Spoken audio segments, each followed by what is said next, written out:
Good morning, family members. Arise and shine. But on this faithful day, my father told me, "You shall arise and shine in the farm."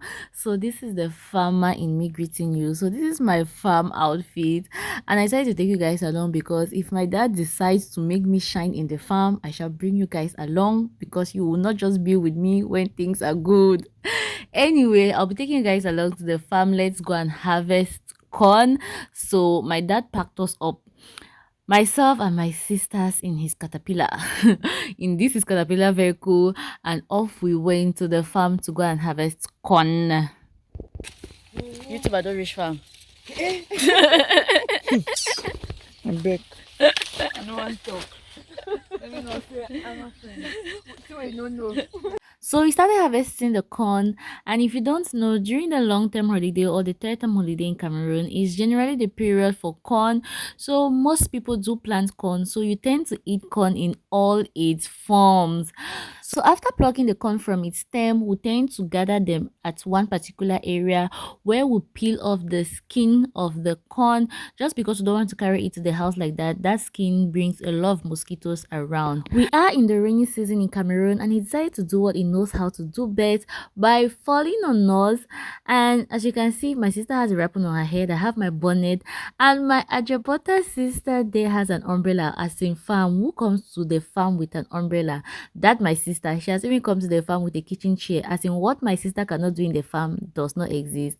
So we finished up peeling the corn, packed it in bags, loaded it into our caterpillar, and off we went home. So the housewife material in me decided to start breaking up firewood immediately to put the corn on fire. You watching me, when was the last time you saw an axe? I know my diasporans, it's been long you guys saw an axe. Leave it down in the comment section.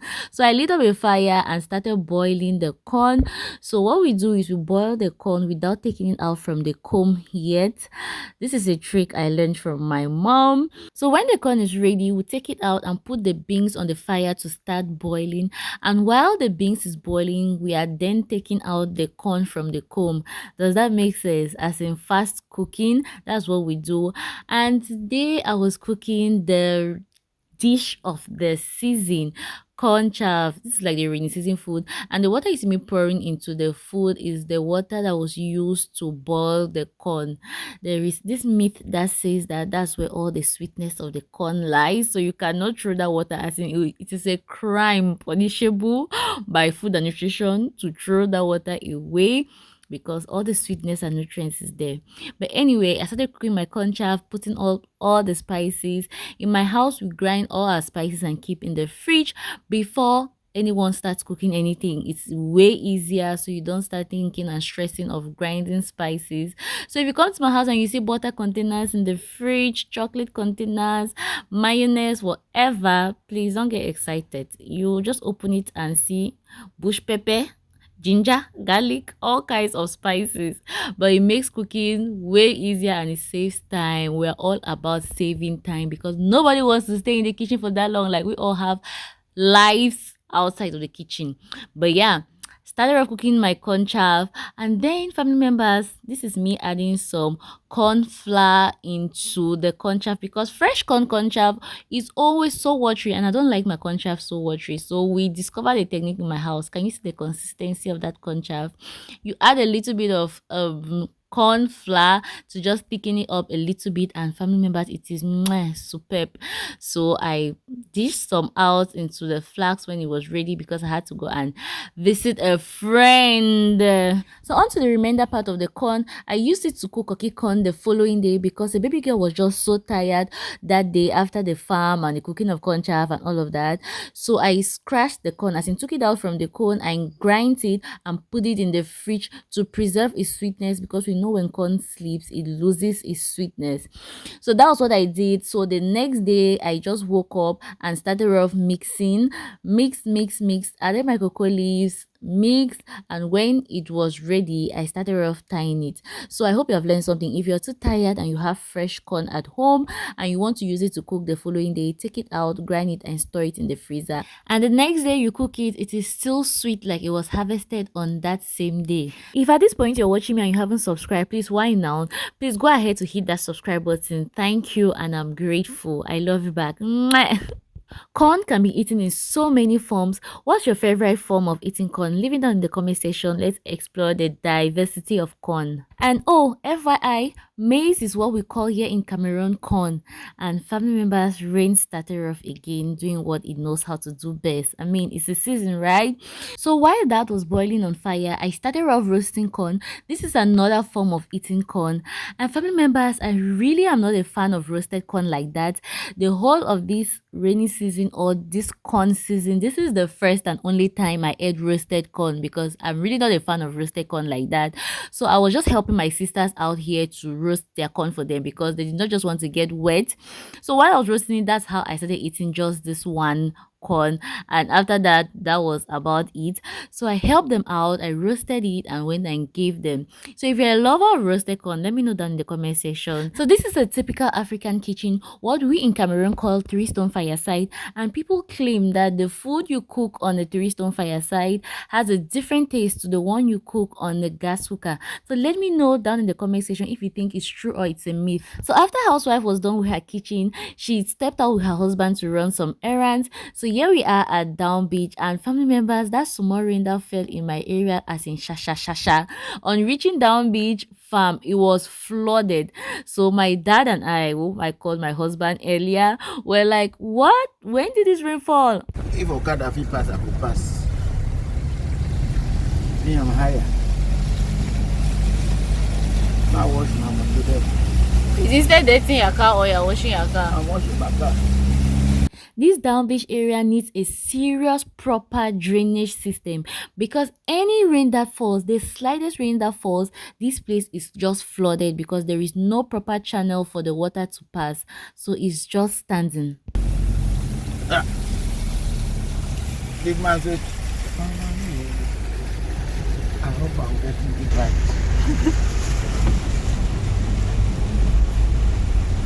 Ha! When did all this water?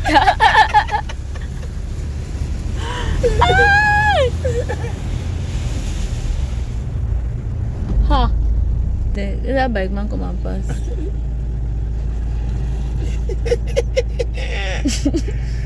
So far.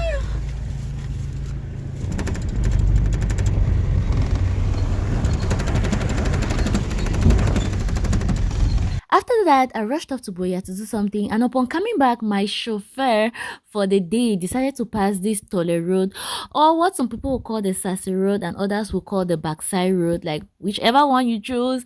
So I decided to bring you guys the view to show you guys the Tole Tea Estate. This road was constructed by the Germans so many years ago when they still occupied Cameroon. The Germans were the ones who started off this tea plantation, and after the First World War, when they lost, it was seized from them by the Allied powers and they auctioned it out, and the Germans in turn bought this estate back.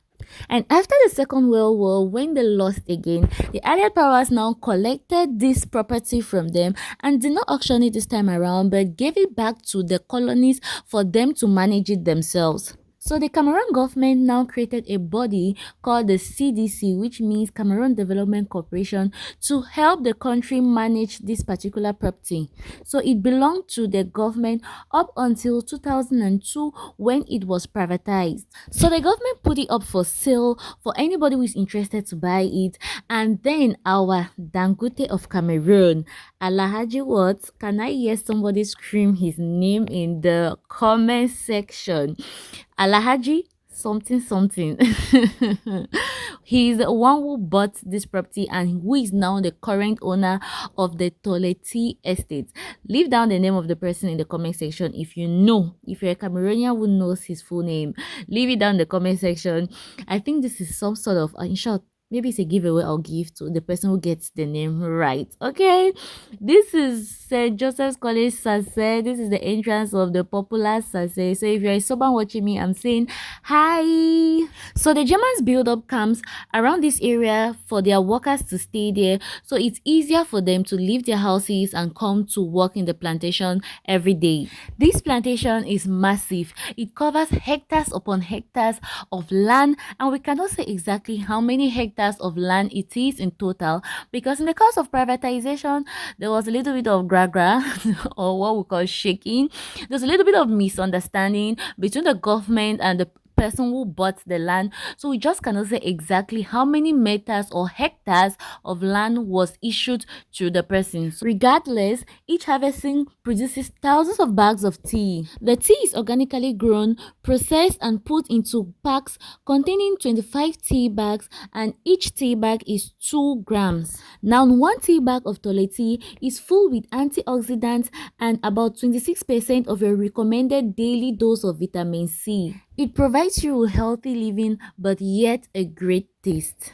Drinking tea regularly has so many health benefits, amongst which is it gives you a bright smile. So those of you wondering why I always smile, it's a lie. It's not because I drink tea, I beg. I don't drink tea like that, but I do know tea helps in giving you a bright smile. There is something relating to tea and tooth something, but the end point is that it gives you a bright smile. Maybe it's because about 70% of the people who work in tea plantations are women, and women are known for being happy souls.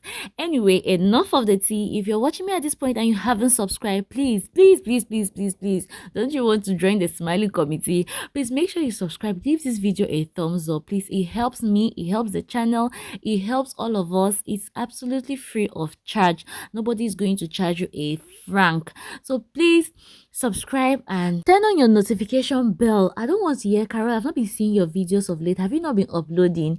Please don't ask me such questions. Turn on your notification bell so that each time I post a new video, YouTube is going to recommend you that video and you're going to watch my upload, because I'm your baby girl. See you on my next one, unfailingly by the help of God. Bye bye.